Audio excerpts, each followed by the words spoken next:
Ladies and gentlemen, Greg McCloskey from ForexLive.com. This is a Forex Quick Look. I'm going to take a look at the dollar versus Canada. Today's date is May 22nd, 2024. Let's get started.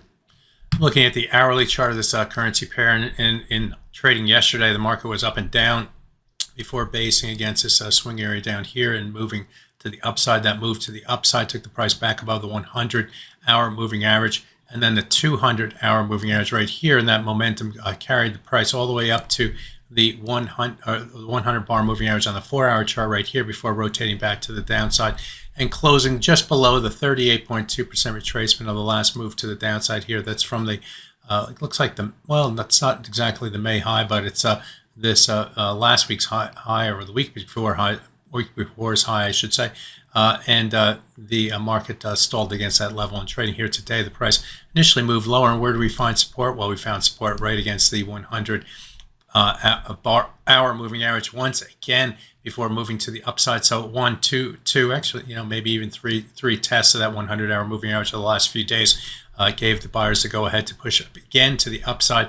This time we were able to get above the 38.2% retracement, admittedly with some ups and downs along the way, and moved up to the 100-bar moving average on the 4-hour chart, and also the 50% midpoint of that same move to the downside. So these two levels right up through here, the price moved just above the 50% retracement, maybe up to the 77 or so level, and then reestablished resistance at the 50% before moving back to the downside. So this area right through here is proving to be some decent resistance near the 50%, near the 100-bar moving average on the 4-hour chart.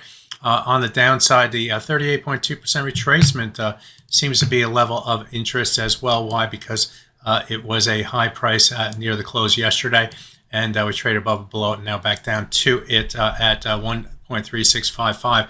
So between the 50% retracement and the 38.2% retracement is where the dollar Canada is ping-ponging back and forth for now. If we break below the 38.2, we'd look toward the 200-bar moving average and then the 100-bar hour moving average.